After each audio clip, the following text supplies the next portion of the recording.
வணக்கம் அன்பு மக்களே. இந்த பதிவில் நாம் பார்க்க இருப்பது கன்னிராசியின் வாராந்திர கிரக ராசி பலன்.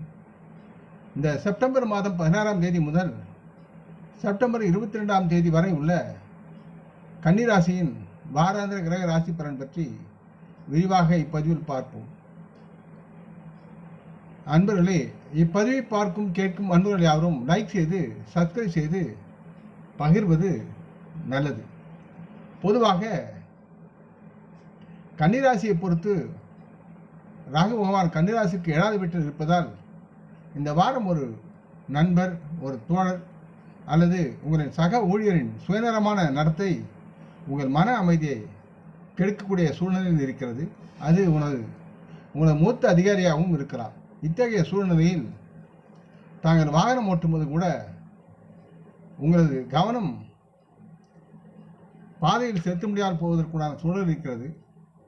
ஆகவே யாவற்றும் சற்று கவனமுடனும் எச்சரிக்கையுடன் நீங்கள் செயல்பட வேண்டும் என்று கேட்டுக்கொள்ளப்படுகிறது. இந்த வாரம் நீங்கள் மிகவும் யாவற்றும் கவனமாக இருக்க அறிவுறுத்தப்படுகிறது. இந்த வாரம் நீங்கள் சில நிதி சிக்கல்களை சந்திக்க நேரும் என்பதால் உங்கள் துன்பங்களின் மூலம் பணம் முக்கிய பங்கு வகிக்கிறது என்பதை நீங்கள் புரிந்து கொள்வீர்கள். கடந்த காலத்தில் நீங்கள் சேமித்த பணம் இந்த பிரச்சனையிலிருந்து விடுபட உங்களுக்கு உதவும். இந்த வாரம் உங்கள் குழந்தைகளுக்கு அதிகப்படியான தள்ளுபடியை சலுகைகளை வழங்குவது எதிர்காலத்தில் உங்களுக்கு சிக்கல்களை உருவாக்கலாம். எனவே சற்று சிந்தித்து செயல்பட வேண்டும் என்று உங்களை கேட்டுக்கொள்கிறேன். எனினும் ஆரம்பத்திலிருந்தே உங்கள் உறவுகள், உங்கள் குழந்தைகள் மீதும் அவரது சங்கத்தின் மீதும் ஒரு கண் வைத்திருங்கள். மேலும் தாங்கள் முடிந்தவரை பல விஷயங்களை சிறந்த முறையில் நிர்வகிக்கவும், நிறுத்தி வைக்கப்பட்ட உங்கள் பணிகளை மீண்டும் தொடங்க நினைத்தால் இந்த வாரம் சற்று உங்களுக்கு சாதகமற்றதாக இருக்கும். ஆகவே பிற்பாடு தொடங்கி அதை நலமாக முடிப்பதற்குண்டான சூழலை வருவரை காத்திருக்கவும். கன்னிராசியை பொறுத்தவரை முதல் வீட்டில் கேது பகவான் இருப்பதால் இந்த வாரமும் முடிக்கப்படாத அல்லது நிலுவையில் உள்ள பணிகளை மீண்டும் தொடங்குவதில் சிரமங்களை நீங்கள் சந்திக்க நேரிடும். இது உங்கள் மன உறுதியை குறைக்கலாம். இருந்தாலும் அது தவறல்ல. அதுபோல் உங்கள் தொழிலை மெதுவாக்கும் வாய்ப்புகளும் எழலாம். இந்த வாரம் கன்னிராசி மாணவர்கள் மனதில் ஏதேனும் ஒரு பாடம் குறித்து சந்தேகம் இருந்தால் முழுமையாக தீர்வதற்கு உண்டான சூழ்நிலையை நீங்கள் அணுகி பெற வேண்டும்.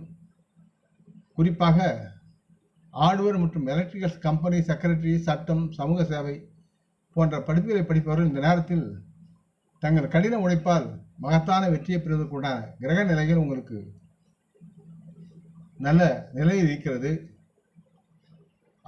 ஆகவே சில விஷயங்களை பற்றியோ அல்லது வீட்டு பிரச்சனைகளை பற்றியோ யோசித்து கொண்டு நேரத்தை வீணடிக்காதீர்கள்.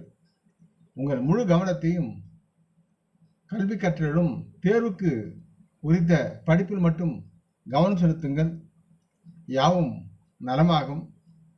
நீங்கள் யாவற்றும் வெற்றி பெற்று முதன்மை மாணவராக வருவீர்கள்.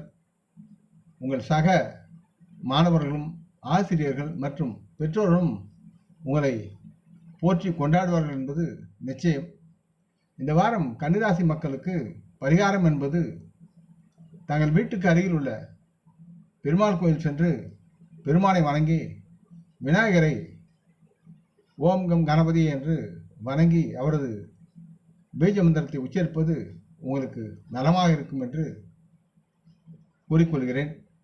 இந்த பதிவை கேட்டு லைக் செய்து சப்ஸ்கிரைப் செய்து பகிரும் அன்பர்கள் யாவரும் வளமுடன் நலமாக தேக திடகாத்திராயில் ஆரோக்கியத்துடன் சகலவிதமான தனதானிய ஆபரண ஐஸ்வரனை பெற்று சர்வகாரிய ஜெயத்துடன் வாழ்வாங்கு வாழ வேண்டும் என்று இறைவன் பாதம் பணிகின்றேன்.